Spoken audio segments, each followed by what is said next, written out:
জল ভরা মেঘ ওই দু চোখে দেখতে আমি পেয়েছি, একলা মনে নির্জনেতে তোমার ছবি এঁকেছি।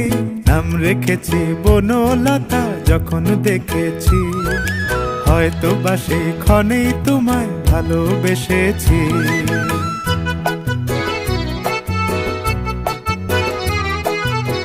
বনলতা কথা হয়ো না গো কুণ্ঠিতা, বনলতা কথা হয়ো না গো কুণ্ঠিতা। একটি কথাই শুনবো বলে তাই তো কাছে এসেছি, বলবে কি গো আমিও তো তোমায় ভালোবেসেছি। একটি কথাই শুনবো বলে তাই তো কাছে এসেছি,